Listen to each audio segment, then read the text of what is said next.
Hello friends, कैसे हो आप सभी। आज की इस वीडियो में हम अपने जो 9 मई 2022 को एग्ज़ाम हुआ था आरआरबी एनटीपीसी की, उसकी सीरीज आगे चलाएंगे। ठीक है।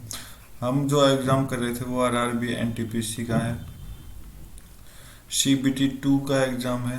ठीक है। जो आपका 9 मई 2022 को हुआ था, लेवल 6 का। ठीक है। इसके ऊपर हमने 3 पार्ट बना चुके हैं ऑलरेडी। आज पार्ट 4 बना रहे हैं, जिसमें हम करेंगे क्या, मैथ प्लस रीजनिंग के सॉल्यूशन। ठीक है।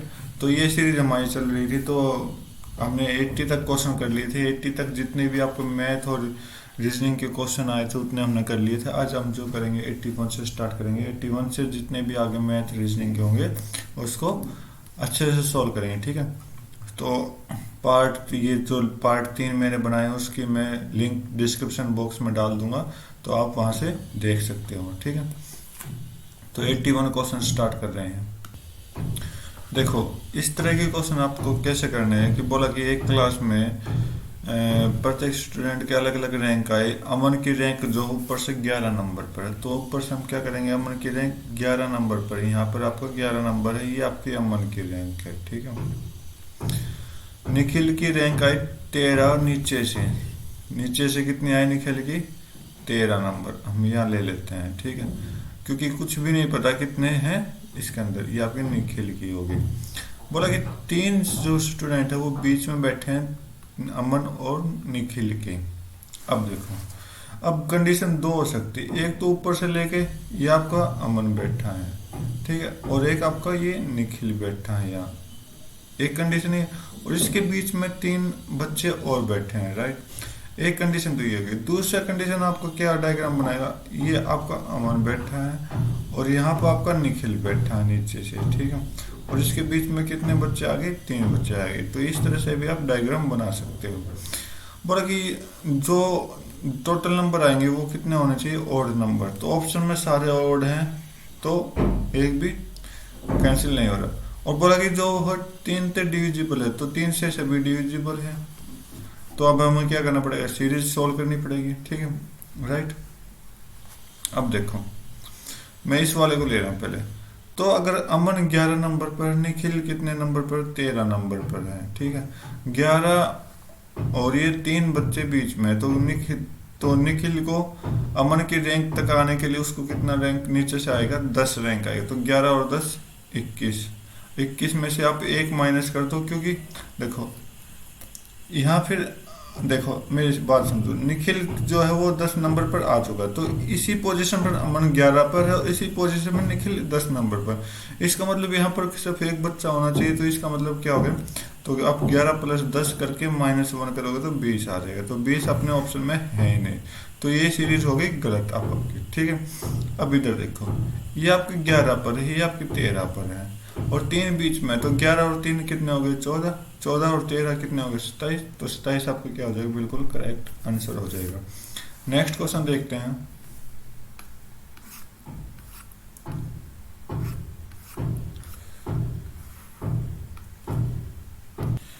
चलो ठीक है, 3x प्लस 2y इतना है और ये इतना है। ठीक है। तो ये निकालना हमें एक्स वाई की वैल्यू। अब देखो, बात सुनो, ये इसमें ध्यान दो। तो ये आपको क्या दिखाई दे रहा है, Y square, right, -2 × 2y, right, और ये आपका 2 का स्क्वायर दिखाई देगा। ठीक।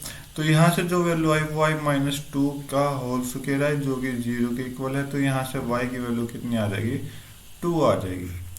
तो y की वैल्यू, तो ऑप्शन सिर्फ इसमें है और इसमें, तो इन दोनों को कट कर दो आप। ठीक है।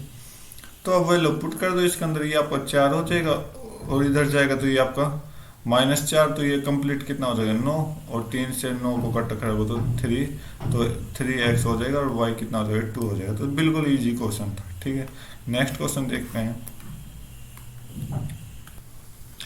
क्या बोला है कि 2 sin y plus cos y √5 sin y है। तो tan y के हमें क्या निकालना है, वैल्यू निकालनी है। तो देखो समझो, अगर मैं इस 2 sin y को इस तरफ ले आऊं √5 sin y की तरफ, तो ये क्या बनेगा, तो इधर cos y रह जाएगा, इधर क्या आ जाएगा, sin y कॉमन आ जाएगा, और अंदर क्या रह जाएगा, √5 -2 रह जाएगा। ठीक है, क्योंकि माइनस का हो जाएगा ना।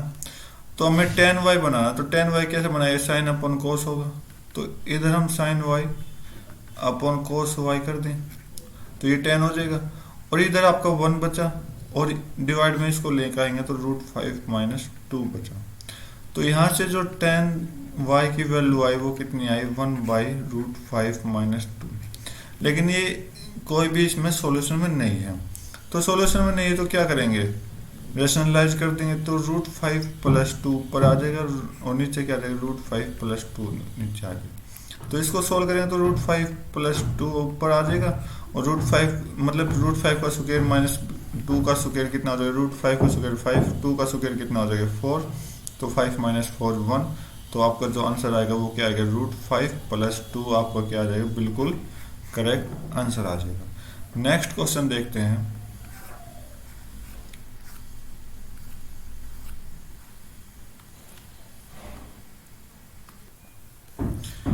क्या बोला कि क्वेश्चन में कि रमेश की जो रैंक है वो 16 ऊपर से है, 21 क्या है नीचे से है।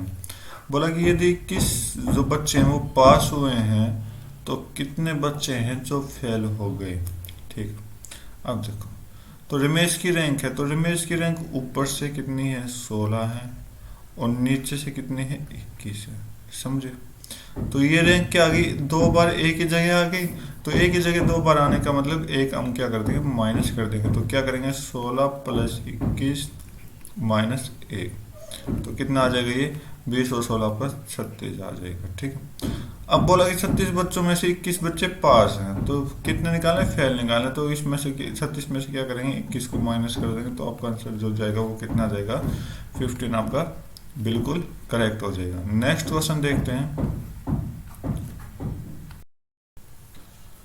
बोला कि 8 पीपल जो हैं EHMPSTYZ वो एक लाइन में बैठे हैं, सीधी लाइन में। ठीक है, और सभी का फेस किसकी तरफ है, नॉर्थ की तरफ। ठीक है, बोला कि ई जो है वो फोर्थ बैठा है, E seat fourth from one of the extreme end of the line.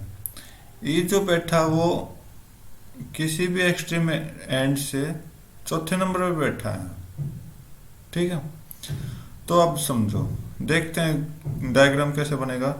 तो हम इस सिचुएशन में हम क्या करेंगे, 2 लाइन को डिजाइन कर लेंगे। ठीक है, वो 2 लाइन बताता हूँ क्यों डिजाइन करेंगे। या पहले में 8 बैठाओ, 1 2 3 4 5 6 7 8। दूसरी में 1 2 3 4 5 6 7 8।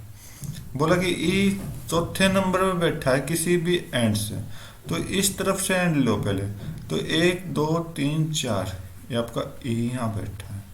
अब इसमें देखो 1 2 3 4 यहाँ पर ई बैठा। ठीक है, 2 सिचुएशन होगी। अब देखो एच जो बैठा third to the right of E बैठा है, एच जो है ना वो third to the right of E, E के राइट में थर्ड बैठा है, 1 2 3 यहाँ पर आपका एच बैठा, इसमें यहाँ पर आपका एच बैठा है। ठीक है, as many people sit to the right of H as left of M. जितने की एच के राइट में लोग बैठे हैं तो इसके एच के राइट में कितने, 1, तो उतने लेफ्ट में एम के लेफ्ट में कितने होने चाहिए, 1 होना चाहिए, तो इसका मतलब एम यहाँ पर आएगा। अब इसके राइट में 1 भी नहीं बैठा तो इसके लेफ्ट में भी 1 भी नहीं बैठना चाहिए। तो समझे, only 1% sit between M and P, M और पी के बीच में केवल एक आदमी बैठा। तो अगर हम एम को और पी के बीच में केवल एक आदमी बैठा तो इसका मतलब यहाँ प्लेस तो ई ने कवर कर ली, तो इसका मतलब ऊपर वाला डायग्राम तो हो गया गलत। और इसके साइड में देखो एक ही प्लेस खाली, तो इसका मतलब पी साइड में नहीं बैठ सकता। तो अब देखो एम और पी के बीच में केवल एक आदमी बैठा है, तो हमने ये पुट कर दिया, तो ऊपर वाला डायग्राम हो गया गलत, तो ऊपर वाले को हम कैंसिल कर रहे हैं। ठीक है, H sit to the immediate right of Z, H जो बैठा वो जेड के राइट में बैठा, मतलब ये दोनों साथ बैठे हैं, तो दोनों की साथ ले जगह खाली ए और एच के बीच में, तो इसका मतलब यहाँ क्या आएगा, जेड और एस आ जाएगा। अब बोला कि only 1% sit between Z and T, Z and T के बीच में केवल एक आदमी बैठा है, तो यहाँ एक जगह खाली, तो यहाँ हम टी को पुट कर लेते हैं। अब बोला कि कितने जो आदमी वो वाई के लेफ्ट में है, तो वाई देखो कहाँ, तो वाई दे नहीं रखा, तो यहाँ पर हम वाई को लिख देंगे क्योंकि ये प्लेस खाली है आपकी। तो y के लेफ्ट में कितना है, ओनली m बैठा, तो ओनली आपका 1 राइट आंसर हो जाएगा। उम्मीद करता हूँ ये सीटिंग अरेंजमेंट आपको अच्छे से समझ आएगा। नेक्स्ट क्वेश्चन देखते हैं।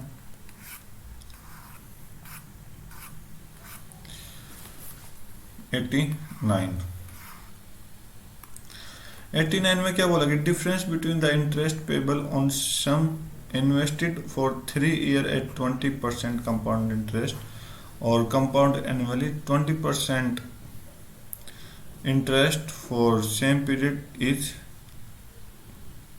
अच्छा ठीक है, वैल्यू ऑफ सम बतानी, ठीक है। तो क्वेश्चन ने क्या बोला है कि अगर आप 3 साल का कंपाउंड इंटरेस्ट लो और एसआई लो 20% का सेम टाइम पीरियड मतलब 3 साल के लिए, उसका डिफरेंस कितना, 448 है। तो हम कंपाउंड इंटरेस्ट कैसे निकालते हैं किसी भी साल का, तो आप देखो मैंने आपको एक फार्मूला बताया था कभी एग्जाम में कि आप ये फार्मूला लगा देना। तो एक्स क्या पहला ब्याज, वाई क्या सेकंड साल का ब्याज, ठीक है। तो सिंपल सी चीज है, तो 20 प्लस 20 मतलब 3 साल का, तो ये 20 करके 3 बार होंगे, ठीक है। तो अभी हम 2 बार दो बार निकाल रहे हैं, तो ये आपका 400 हो जाएगा, 400/100 हो जाएगा। तो 0 से 0 कट गई, तो ये आपका 44 हो गया। तो अब एक 44 से दूसरा क्या है 20 आ जाएगा। तो बस अब ये फार्मूला फिर पुट कर दो, 44 प्लस 44 गुना 2 8 8 0 डिवाइड बाई 100, तो 0 से 0 कट गई, तो ये आपका 64 हो गया। यहाँ पर आपका 8.8 आ जाएगा, ठीक है। तो कितना आ जाएगा 72.8 72.8% क्या है आपको 3 साल का कंपाउंड इंटरेस्ट आ गया रेट पर, ठीक है। और 3 साल का सिंपल इंटरेस्ट 3 गुना 20 कर दो तो 60 आ जाएगा। इन दोनों का डिफरेंस बोला है, तो इन दोनों का डिफरेंस अपने यहाँ से कितना आया 821 x 12.8% आया। तो 12.8% अपने अकॉर्डिंग है, लेकिन क्वेश्चन के अकॉर्डिंग कितने रुपए में है 448 के। तो ये वैल्यू 448 के बराबर हो जाएगी। तो 8 से कट कर दो, 8 एकम 8 8 6 48, 8 से कट करो, ये 0 डेसिमल का नाम पे इधर 0 लगा देते हैं, ठीक है। 8 5 40 और 8 6 48 0। 16 से कट करो, 16 एकम 16, 16 2 16 3 54 और 1 मिनट 16 3 48 होता है, ठीक है। 16 3 48 और 8 0 16 85। तो 1% की वैल्यू कितनी है 35। तो हमें क्या निकालनी, सम कितने के बराबर था 100% के बराबर था। 100% की वैल्यू कितनी हो जाएगी, गुना में 35 कर दो, तो आपका आंसर क्या आ जाएगा 35। तो बिल्कुल करेक्ट आंसर आ जाएगा, ठीक। तो बस इस फार्मूले को याद रखना ताकि आपको मुश्किल ना हो। नेक्स्ट क्वेश्चन देखते हैं कि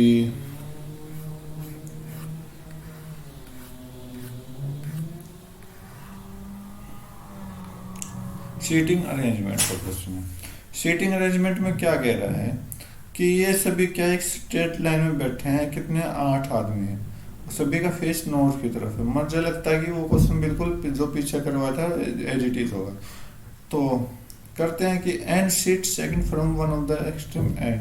तो मैंने बताया था कुछ ना कुछ सिचुएशन अलग होगी, बस बाकी सेम टू सेम क्वेश्चन है। चलो लिख लेते हैं। 8 आदमी, तो 8 आदमी बना दो। 1 2 3 4 5 6 7 8 बना दिया। नीचे भी 8 बना दो, क्योंकि 2 डायग्राम की जरूरत पड़ेगी। 1 2 3 4 5 6 7 8, ठीक है। क्योंकि इसने बोला कि जो एन है वो सेकंड पे बैठा है किसी भी एंड की तरफ से, तो इसने ये नहीं बताया लेफ्ट एंड या राइट हैंड, तो इसलिए हमें दोनों सिचुएशन बनानी पड़ेगी।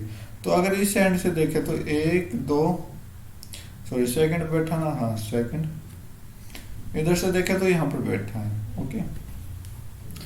Only 3 people sit between M and N. M और एन के बीच में 3 आदमी बैठे हैं, तो इधर तो बैठेगा नहीं, ठीक है। इधर आएगा 1 2 3 बीच में बैठे हैं, तो एम क्या आ गया चौथे पर आ जाएगा। एज इट इज इधर देखते तो 1 2 3 एम यहाँ पर आ जाएगा। अब बोला P sit second to the right of M. P किसके सेकंड राइट में, एम के सेकंड राइट में है। तो इधर देखें तो सेकंड राइट एम का इधर होगा राइट। तो यहाँ पर आपका क्या आ जाएगा, पी आ जाएगा। सेम सिचुएशन यहाँ करेंगे तो यहाँ पर आपका पी आ जाएगा, ठीक है। आगे देखते हैं, as many people sit to the right of P to the left of S. जितने पीपल पी के राइट में है उतने एस के लेफ्ट में होना चाहिए। तो ऊपर वाले डायग्राम में देखो तो एक भी नहीं है राइट में, तो S as it is S के लेफ्ट में भी एक भी नहीं होना चाहिए। अब इधर देखो नीचे वाला, पी के राइट में एक दो तीन पीपल हैं, तो इसका मतलब एस के लेफ्ट में भी कितने होने चाहिए, तीन पीपल होने चाहिए, एक दो तीन, और यहाँ पर आपका एस आ जाएगा, ठीक है। अब बोला कि exactly 3 people sit between T and S. T and S के बीच में 3 पीपल बैठे हैं, तो यहाँ पर ऊपर वाले में एक दो तीन, 3 पेज में बैठे हैं, तो यहाँ पर टी आ जाएगा। अब देखते हैं कि 1 2 3, यहाँ पर टी आ जाएगा, क्योंकि उस तरफ कोई जगह नहीं थी इसलिए मैंने इसको इधर बैठा दिया। आगे देखते हैं, T does not sit at any extreme end of line. तो बोला कि टी आखिर में नहीं बैठा, तो टी यहाँ पर हम अगर बैठाएंगे टी को तो यहाँ पर आखिरी में बैठ गया, तो कंडीशन हो गई गलत, तो ये डायग्राम हम कर देंगे कैंसिल, ठीक है। तो अपना ऊपर वाला चलेगा एज इट इज, ठीक है। Y sit to the immediate right of X. X के इमीडिएट राइट मतलब एक्स के राइट में सॉरी वाई बैठा है, वाई, ठीक। तो यहाँ पर आपका एक्स वाई बैठेगा। तो third left of V, V नहीं है तो वी को यहाँ बैठा दो, एक ही जगह खाली है, तो वी के थर्ड लेफ्ट, तो इस तरफ पूछा वी के, तो ये आपका 1 2 और 3, तो थर्ड लेफ्ट में कौन बैठा, आप देखोगे कि वाई बैठा, तो वाई आपका क्या आ जाएगा, बिल्कुल करेक्ट आंसर आ जाएगा। उम्मीद करता हूँ ये क्वेश्चन आपने इंटरेस्ट लिया होगा, बहुत अच्छा क्वेश्चन था, कोई मुश्किल नहीं था। एग्जाम में एनालाइज में हमने देखे थे कि बहुत मुश्किल बता रहे थे, लेकिन कुछ भी मुश्किल नहीं है, तो सिंपल से अपने क्वेश्चन करके आना है। क्वेश्चन करते हैं,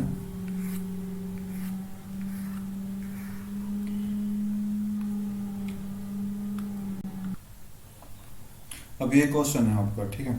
बोला कि अप्रोक्सीमेशन मेथड से करना। अप्रोक्सीमेशन मतलब कुछ भी मान सकते हैं। तो अब देखो 499.37, अगर हम इसको अच्छे से सोल्व करेंगे तो बहुत लंबा चला जाएगा, तो इसको हम क्या करते हैं, बिल्कुल सिंपल वे में सोल्व करते हैं।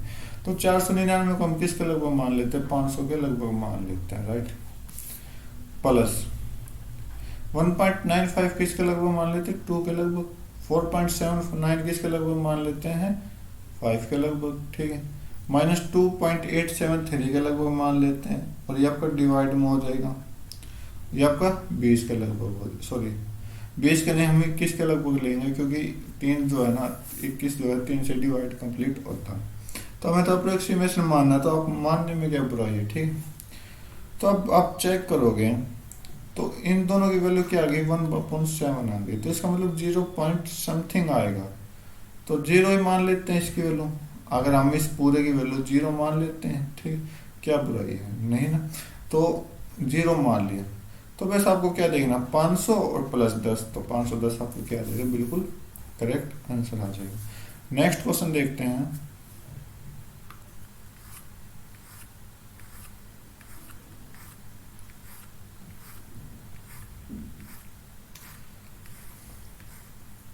स्टेटमेंट एंड कैलकुलेशन का।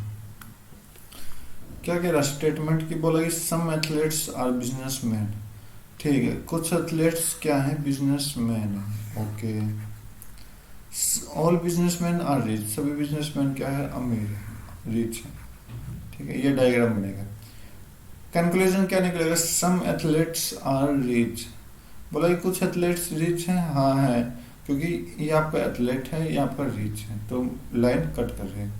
नो एथलीट इज रिच, तो ये नहीं होगा, ठीक है। तो क्यों नहीं होगा, क्योंकि बिजनेसमैन सभी रिच हैं, तो बिजनेसमैन में एथलीट आ रहे हैं, तो एथलीट रिच हैं, तो इसका मतलब सेकंड ऑप्शन आपका नहीं होगा। तो आंसर चेक करते हैं कौन सा है, ओनली कैलकुलेशन 1 आपको क्या होगा, राइट हो जाएगा। नेक्स्ट क्वेश्चन देखते हैं,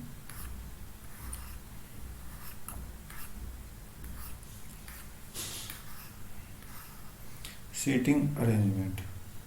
चलो फिर लगाते सीटिंग अरेंजमेंट को। बोला कि 8 पीपल हैं जो are sitting around a square table, square table के चारों तरफ बैठे हैं। कैसे बैठे हैं कि जो 4% है 4 कॉर्नर ले रहे हैं और 4% जो है मिड पोजीशन है, ठीक है। ओके, चलो पहले बैठा, एक मिनट, सभी का फेस सेंटर की तरफ है तो ज़्यादा हमें इसके बारे में सोचना नहीं है। तो सेंटर ये आपकी स्क्वायर टेबल होगी। तो 1 2 3 4 तो कॉर्नर पे बैठा दिए और 4 को हमने क्या बैठा दिया, मिड पॉइंट पे बैठा। तो ठीक है, ये आपको हम बैठा दिया। All of them are facing centre S sit the immediate left of U. तो हम थोड़ा रफ डायग्राम बनाने के लिए थोड़ा साइड में काम करते हैं कि एस जो है ना लेफ्ट ऑफ यू के लेफ्ट में बैठा है। तो एस जो है ना यू के जस्ट लेफ्ट में बैठा है, ठीक है। U sit to the immediate left of T, U T के लेफ्ट में बैठा है। T sit at one of the mid position of the side. तो ये आपका मिड पॉइंट में बैठा है। तो मैं मिड पॉइंट को एम से शो करूंगा, कॉर्नर को सी से। R seat third to the right of U, U के थर्ड राइट में कौन बैठा, आर बैठा। तो यू का राइट इधर होगा 1 2 3, यहाँ पर आर बैठा है, देखो। Okay, P is immediate neighbour of V and R। V and R का नेबर कौन है, P है। तो ये दोनों क्या, V जो होगा वो बीच में होगा V एंड R के। Okay, W is not immediate neighbour of T। W जो है वो T के साथ में नहीं बैठा, तो यहाँ W इसके साथ नहीं बैठेगा। तो चलो पुट करते अपना। तो T जो है वो मिड पॉइंट में बैठा, तो इसका मतलब S भी जो मिड पॉइंट में बैठा है, क्योंकि एक छोड़ के एक मिड में बैठे है ना, एक छोड़ के एक मिड में तो बैठा है। S यहाँ बैठा है, U यहाँ और T यहाँ पर, ये जगह खाली हो गई, यहाँ R हो गया, यहाँ पर P हो जाएगा, यहाँ पर V हो जाएगा। तो W T के साथ नहीं है, तो W इसका मतलब यहाँ आ जाएगा और ये आपका Q आ जाएगा। वो among the following is sitting at one of the corner. इनमें से कॉर्नर पर कौन बैठा है ये पता लगाना है। तो आप देखोगे V मिड पॉइंट में है, R ये भी मिड पॉइंट में है, S मिड पॉइंट में है। तो ओनली कॉर्नर पे कौन बैठा है, Q आपका कॉर्नर पर बैठा है। तो उम्मीद करता हूँ आपको ये क्वेश्चन भी अच्छा लगा होगा। नेक्स्ट क्वेश्चन देखते हैं।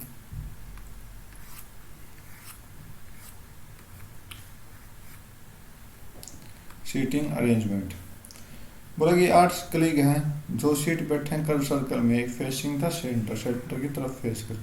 तो 8 लोगों को बैठाओ, 1 2 3 4 5 6 7 8, ठीक है। N is immediate neighbour of both L and Q। N जो है ना वो L एंड Q का नेबर है। तो इस तरफ 2 डायग्राम हम बना लेंगे। ओके,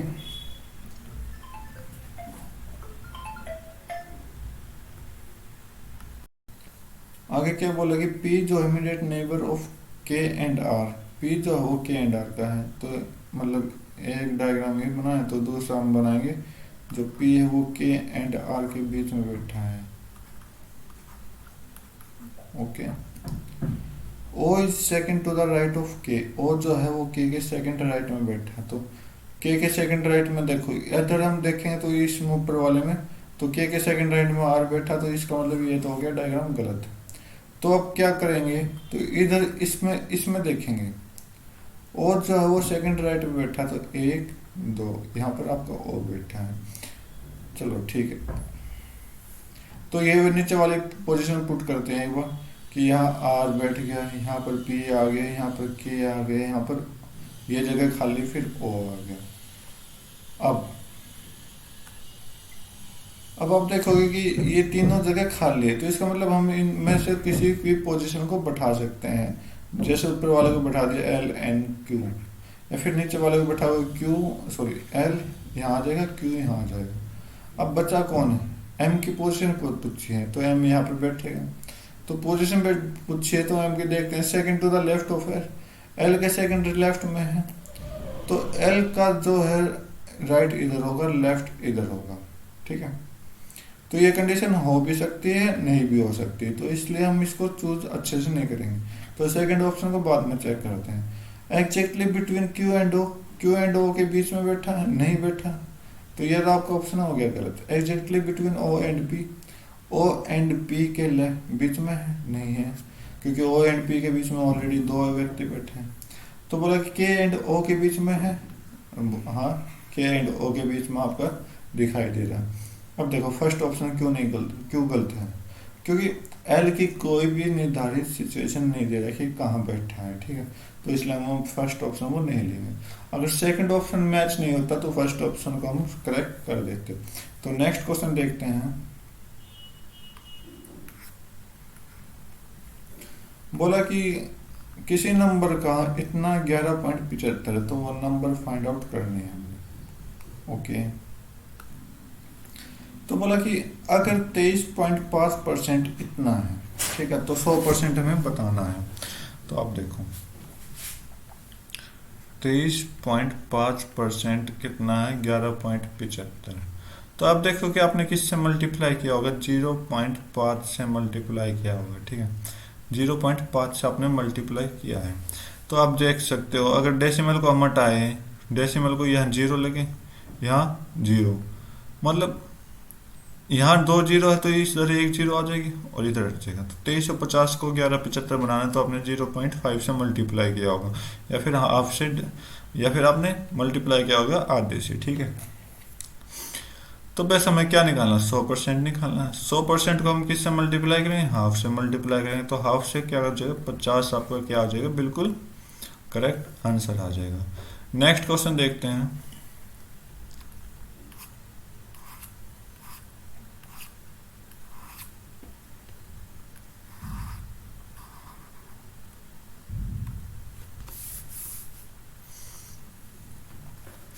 कोडिंग, बोला कि किसी कोड में लैंग्वेज को ये बोला गया, ठीक है, तो हमें क्या निकालना, काउंट का कोड निकालना, काउंट।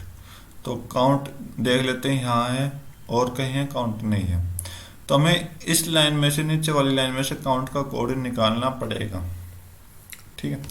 तो हम पहले क्या करते हैं, वो कोड कैंसिल आउट करते हैं, जैसे कि डीड हो गया तो डीड ऊपर भी है, तो ऊपर नीचे वाले में सेम कौन सा कोड में देखो, AGBR TR, तो आपको TR दिखाई दे रहा है, TR दिखाई दे रहा, तो ये कर दो आप कैंसिल, मतलब हमें तो काउंट का रखना है ना, तो ये कैंसिल कर दो। ऑल आपको यहाँ दिखाई दे रहा दोनों में, तो इसका मतलब बीच वाले कोडिंग में और नीचे वाले कोडिंग में एक लेटर सेम या एक कोड सेम दिखाई देगा, वो आपको क्या दिखाई दे रहा, ओडी सेम दिखाई दे रहा, ओडी, तो कट कर दो। और आपको क्या यूवर कहीं नहीं है, तो काउंट का कोड पूछा है, तो काउंट का कोड आपका या तो SN हो सकता है, या तो आपका SN हो सकता है, या फिर आपका UM हो सकता है, क्योंकि यूवर का और कोई कोड नहीं दे रखा, तो SN या फिर इसमें से UM में से कोई एक, या फिर आप कह सकते हो आइदर SN और UM, आपका क्या हो जाएगा, ऑप्शन राइट हो जाएगा। आंसर चेक करते हैं, तो आंसर आपका थर्ड ऑप्शन बिल्कुल करेक्ट है, ठीक है। नेक्स्ट क्वेश्चन देखते हैं।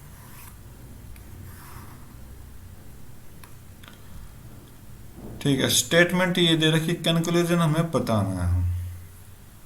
अब आप देखो क्या कि WH को हम बराबर मानते हैं, पहले हम कंक्लूजन देखते हैं ना, T जो है वो W से छोटा और इक्वल होना चाहिए, T जो है वो W से छोटा है, यहाँ तक आप देखोगे कि WH के इक्वल है और GC के इक्वल है, तो इसका मतलब W जो है वो T से बड़ा है, तो T छोटा हो गया और इक्वल हो गया, तो ये ऑप्शन आपका हो जाएगा बिल्कुल correct conclusion. Last conclusion check करते हैं, तो लास्ट कंक्लूजन क्या बोला है, जो C है वो बड़ा है और इक्वल है M के। तो आप देखो C की तरफ से जाते हुए तो ये एरो इस तरफ है, राइट, और M से उल्टा चल रहा है, तो ये क्या हो गए, दोनों टकरा गए। तो दोनों टकरा गए तो इसके मतलब इन दोनों की कोई वैल्यू नहीं होती, तो उसका मतलब कंक्लूजन ये आपका लास्ट वाला क्या हो जाएगा, बिल्कुल गलत हो जाएगा। तो आपका ऑप्शन जो होगा वो only one conclusion is true, ठीक है, थर्ड ऑप्शन बिल्कुल राइट होगा। नेक्स्ट क्वेश्चन चेक करते हैं। क्या बोला कि मीन ऑफ ऑब्जर्वेशन, इन सभी का मीन कितना है, इतना है, इन सभी का मोड कितना है, इतना है, तो value of P minus K निकालनी है। देखो मीन क्या होता है ऑब्जर्वेशन का, कि इन सभी का सम करके डिवाइड बाय टोटल क्वांटिटी कर दो। तो देखो आप 29 plus 36 plus 21 plus 18 plus 7 plus 19, तो आप देखोगे कि और प्लस में 2k, तो कितने हो गए टोटल क्वांटिटी? 8 हो गई। तो 8 को हम इसके साथ मल्टीप्लाई करा देंगे, 21.25 की 8 से मल्टीप्लाई करेंगे तो आपका 170 बनेगा, राइट। ठीक है। और इधर आपका 2k प्लस ये कितना हो जाएगा? 29 प्लस 36 आपका 65 और ये आपका 15, 65 और 15 आपका 80, 80 और 20 100, 101, 101 और 19 आपका कितना हो जाएगा? ये कितना आ गया? 100, एक मिनट दोबारा गिनते हैं। 65 प्लस 15 80 प्लस आपका 120 हो गया। ठीक है, 120 इज इक्वल टू 170 हो जाएगा। तो यहाँ से k की वैल्यू कितनी आई? तो आप देखोगे ये 120 को उधर भेजेंगे तो 150, तो k की वैल्यू इधर से आ गई क्या? 25 आ गई। ओके। और मोड क्या कहता है कि मोड जो होता है ना ऑब्जर्वेशन में सबसे ज्यादा होता है। ठीक है, ज्यादा बार जो होता है वो मोड होता है। तो मोड क्या बोला है? 29। तो इसका मतलब जो p की वैल्यू आएगी वो कितनी आएगी? 29। तो p जो होते हैं वो 29 आ जाएगा, क्योंकि मोड सबसे ज्यादा होना चाहिए। तो 29 इसमें सिर्फ एक ही है, और 2 29 और लेंगे तो 3 29 हो जाएंगे, तो सबसे ज्यादा 29 बन जाएगा। और अब 22 देख लो तो कि 2 है, 15 भी 2 है। ठीक है, और सब एक एक है। तो इन दोनों का डिफरेंस पूछा तो 4 आएगा। एक मिनट, कहीं गलती तो नहीं हुई? एक मिनट। 29 36 आपका 65 होता है। ठीक है, 65 और 21 आपका 81 हो जाएगा। 81 और आपका 19, एक मिनट, कहीं ना कहीं गलती है। एक मिनट में एक बार हम चेक करते हैं। 29 और प्लस 36 कितना हो जाएगा? 65। ठीक है, प्लस 21 आपका 86 हो गया। ओके, 86 प्लस 18 आपका कितना हो जाएगा? 104 हो जाएगा।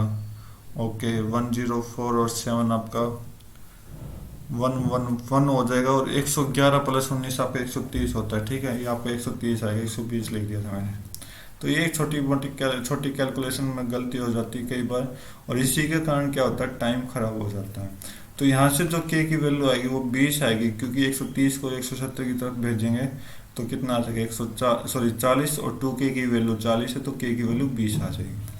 और p की वैल्यू 29 है, तो इसका मतलब इनका आंसर जो जाएगा वो कितना आ जाएगा? 29 माइनस 20 आपका बिल्कुल करेक्ट आंसर है 9। नेक्स्ट क्वेश्चन चेक करते हैं।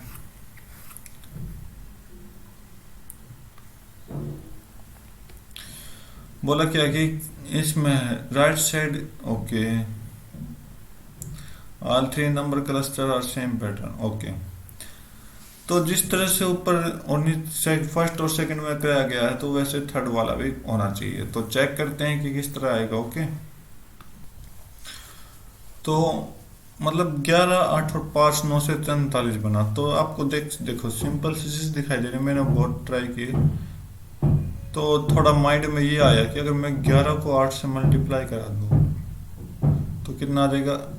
11 गुना 8 88 हो जाएगा। और जो लास्ट के उन दोनों को मल्टीप्लाई करा दूं तो कितना आ जाएगा? 45 हो जाएगा। और इनका डिफरेंस चेक कर लो तो 43 के बराबर आ जाएगा। ठीक है, फिर मैंने माइंड लगाया, क्या माइंड लगाया कि अगर 12 और 9 को मल्टीप्लाई करो तो 108 हो जाएगा। माइनस किया, 7 गुना 6 आपका कितना हो जाएगा? 42 हो जाएगा। तो कितना आ जाएगा? 66 आ जाएगा। तो सेम लॉजिक नीचे वाले में लगाना। 14 गुना 13 आपका कितना हो जाएगा? 13 13 169, 169 और 13 आपका कितना हो जाएगा? 2 8 और 1। ठीक है, 182। 182 में से 90 को माइनस करेंगे तो कितना आ जाएगा? 92 आपका बिल्कुल करेक्ट हो जाएगा। उम्मीद करता हूँ समझ आया होगा आपको क्वेश्चन। और कोई लॉजिक आप लगा सकते हो, कोई प्रॉब्लम नहीं। ठीक है, तो बोला कि एक राइट सर्कुलर कोन है जो सरमाउंटेड है हेमिस्फीयर से। ओके, उसका रेडियस जो है वो कोन के इक्वल है। वेट, कोन का रेडियस जो है, बेस का रेडियस वो हेमिस्फीयर के रेडियस के इक्वल है। डायमीटर ऑफ हेमिस्फीयर इज इतना, while height of cone इतनी है। Find the cost of painting of the compound object if 25 to the point pi centimetre square. तो क्या बोला कि जो राइट सर्कुलर कोन है वो हेमिस्फीयर के ऊपर है, ठीक है, हेमिस्फीयर के ऊपर है, तो आपका हेमिस्फीयर ये हो जाएगा। एक मिनट,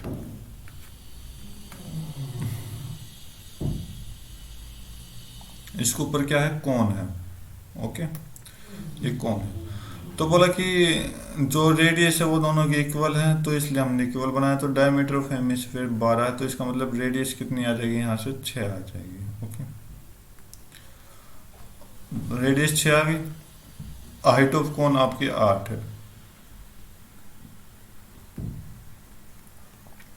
तो इसके ऊपर पेंटिंग की, तो पेंटिंग करने के लिए हम क्या चाहिए, कर्व्ड सरफेस एरिया चाहिए। तो कौन का कर्व्ड सरफेस एरिया क्या होता है, पाई आर एल होता है, और हेमिस्फीयर का कर्व्ड सरफेस एरिया क्या होता है, 2 पाई आर स्क्वायर होता है, ठीक है।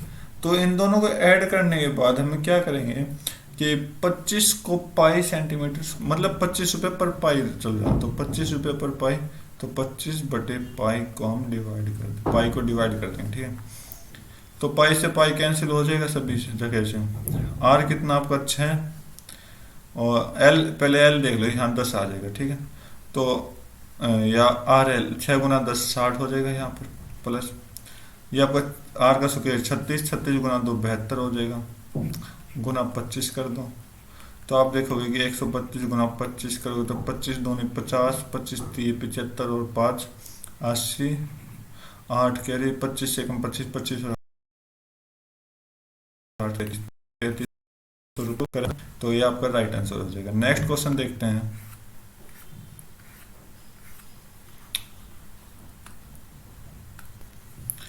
बोला कि पी क्यू आर अलग अलग दिन 40, 90 और 36 दिन काम करते हैं। पी 40 दिन में करता है, क्यू 90 दिन में करता है, और आर 36 दिन में करता है। तो इन तीनों का एलसीएम कितना होगा, आप देखोगे कि 90 दूनी 180, और 180 40 तो नहीं जाएगा, तो 360 ही ले लेते हैं, ठीक है। तो 40 से 360 कितना गया, 9 पर गया, और 90 360 4 पे गया, और 36 आपका 10 पे चला जाएगा, ठीक है। तो मतलब ये एफिशिएंसी हम लेकर आए। तो बोला पी ने काम स्टार्ट किया, पी ने काम स्टार्ट किया, पी ने काम स्टार्ट किया, ठीक है। क्यू ने ज्वाइन किया उसको 7 दिन, इसका मतलब पी ने कितने दिन काम कर लिया, 7 दिन काम कर लिया। फिर क्यू ने ज्वाइन किया, ठीक है, फिर क्यू ने ज्वाइन किया, ओके। 8वें दिन, 8वें मतलब एक दिन, और फिर कौन आए, तीनों मिलकर काम कर रहे हैं, प्लस आर, ठीक है। तो ये कितने दिन में कंप्लीट काम करेंगे, मतलब 360 काम को कितने दिन में करेंगे, सिंपल सी चीज देखो। तो पहले देखो पी ने कंप्लीट कितने दिन काम किया होगा, 8 दिन काम किया होगा, ओके, कंप्लीट। और तो ये आपका कितना हो गया, 72 हो गया। तो 360 में से 72 माइनस करोगे तो आपका कितना आ जाएगा, तो 8 और 4 दूनी 8, 4 7 सौ 28, 28, तो 288 काम बच गया, ठीक है। अब 288 काम बच गया, अब कौन आए, P plus Q. P plus Q ने कितना है, 13, तो 13 मिलके एक दिन में काम करे, तो 13 बचा, तो कितना बच गया, तो -13 और कर दो, तो ये आपका 5, ये आपका 7, ये आपका 275 काम अब फिर बच गया। बोला कि पी क्यू आर तीनों की मदद से, तीनों की 13 और 10 कितना हो जाएगा, 23, तो तीनों की मदद से मतलब 275 काम 23 दिन में हो रहा है, ठीक है। तो पूछा कि आर ने कितने दिन काम किया है, बस ये बताना आपको, ठीक है। तो 23 से कंप्लीट नहीं कट रहा, तो इसका मतलब 23 से कम 23, ओके। यहाँ से 4 पास 23 दूनी 23 दूनी कितना होता है, 4 और 6, और यहाँ से 45, 1 मिनट में एक छोटी सी गलती पा गई क्या, कि मैंने यहाँ पर 7 लिखा होता, देख ठीक है, तो यहाँ मैंने 8 लिख दिया, तो ये 7 आएगा, 56 हो जाएगा, ठीक है। और यहाँ पे आपका एक दिन मतलब 13 × 1 13 हो जाएगा, तो 56 और 13 कितना हो जाएगा, सॉरी फिर गलती कर दी, 63 प्लस 13 कितना हो जाएगा, 76। तो 76 जो काम है उन्होंने यहाँ तक कर दिया, ठीक है, यहाँ तक 76 काम कर दिया। तो 360 में से 76 गए, कितना बचेगा, 76 गए, तो आप देखोगे कि 6 4 और 15 में 7 गए 8, 284 बचेगा। 284 काम अब कौन करेंगे, तीनों मिलकर करेंगे, तीनों मिलकर एक दिन में कितना कर रहे हैं, 23। तो 284 काम कितने दिन में करेंगे, तो 23 से कम 23, ओके, 5 4 23 दूनी 46 और आपका 8 बचा और ये आपका 23, तो 12 से 8 बटे 23 आपका बिल्कुल राइट आंसर हो गया। सब छोटी सी गलती, आज तो गलती बहुत हो रही है, लेकिन छोटी गलती बहुत बड़ी नुकसान कर सकती है, आपको 1 नंबर पीछे करा सकती है और बहुत बच्चों से भी आपको पीछे करा सकती है, तो ध्यान से एग्जाम करना, ओके। तो बोला कि देयर आर 5 बॉक्सेस के element arrange one above and other, M बोला कि एन के ऊपर है, तो 5 प्लेसेस बना ले ऊपर नीचे, 1 2 3 4 5। तो m जो है वो n के ऊपर है, तो m जो है वो हम यहाँ पर थोड़ा रफ काम कर रहे हैं ताकि प्रॉब्लम ना हो हमें फिट करने में। और जो है वो कहाँ पर है, k के नीचे है, तो k के नीचे कौन है, o है। n जो है वो k के ऊपर है, तो यहाँ पर आपका n आ गया, इसके ऊपर आपका m आ गया, ठीक है। l जो है वो o के नीचे है, l यहाँ पर आ गया, तो बोला कि सबसे नीचे कौन, देखो ये सीरीज बन गई 1 2 3 4 5, बोला कि सबसे नीचे कौन है, आप देखोगे एल है, ओनली एल आपको क्या हो जाएगा, बिल्कुल करेक्ट आंसर हो जाएगा। नेक्स्ट क्वेश्चन देखते हैं। बोला कि कंज्यूम को बोला गया ये चीज, कंपेल को ये चीज बोला गया है, ठीक है। और इंग्लिश को हम क्या बोलेंगे, आप देखोगे क्या, किसी जो इन सभी का पहला लेटर है वो सेम है, तो पहला लेटर सभी में सेम है, ठीक है। और क्या देखें,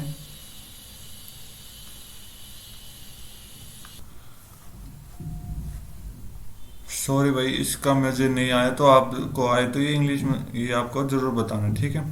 तो नेक्स्ट क्वेश्चन देखते हैं।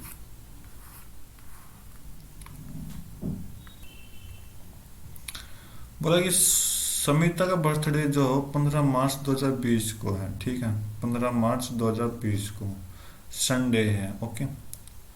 तो बोला कि उसका हस्बैंड का बर्थडे 31 मई 2020 को, मतलब उसी साल, ओके। तो कौन सा दिन पड़ेगा 31 मई को, अब देखो मार्च में आपके 31 दिन रहते हैं, तो 15 दिन तो चले गए, तो 16 दिन एक्स्ट्रा, तो 16 दिन एक्स्ट्रा नहीं, 16 को 7 से डिवाइड कर लो, जो आपका रिमाइंडर बचेगा वो आपका एक्स्ट्रा दिन हो जाएगा, तो मार्च में 2 दिन एक्स्ट्रा बचेगी। मार्च के बाद आपका आता है अप्रैल, अप्रैल में आपको कितने दिन एक्स्ट्रा बचते हैं, 30 का दिन होता है, तो 28 कंप्लीट जाता है, तो 2 बच गए, तो 2 एक्स्ट्रा दिन बच गए आपके। अब 31 मई, 31 मई, तो इसका मतलब कितने दिन एक्स्ट्रा बचेंगे, मई में 3 दिन एक्स्ट्रा बचेंगे, तो 2 2 4 और 3 7, तो 7 कंप्लीट दिन हो गए, तो 7 से शायद को डिवाइड करो, 0 रिमाइंडर, तो 0 रिमाइंडर है, तो संडे को 0 रिमाइंडर है, तो संडे को संडे ही ला देंगे, तो संडे आपका क्या आ जाएगा, बिल्कुल करेक्ट आंसर आ जाएगा, ओके, क्योंकि 7वें दिन के बाद संडे तो आएगा फिर से, ओके। तो नेक्स्ट क्वेश्चन देखते हैं, स्टेटमेंट कंक्लूजन। बोला कि ऑल सालसा आर जॉर्ज, सभी सालसा क्या है, जॉर्ज है, ठीक है। नो जॉर्ज इज कथक, ये आपका कथक अलग होगा। सम जॉर्ज इज सालसा, कुछ जॉर्ज हाँ है, नो सालसा इज कथक, ठीक है, दोनों आपको क्या हो जाएंगे, बिल्कुल करेक्ट हो जाएंगे, ओके। तो नेक्स्ट क्वेश्चन देखते हैं, इस एग्जाम का लास्ट क्वेश्चन 120, ओके। तो बोला कि कौन सा साल जो है वो एनुअल प्रॉफिट परसेंटेज करेगा, कहाँ क्लोजेस्ट किसके, average of profit percentage in all year, और ईयर के प्रॉफिट परसेंटेज के नज़दीक कौन सा साल लगेगा उनका एवरेज निकाल के।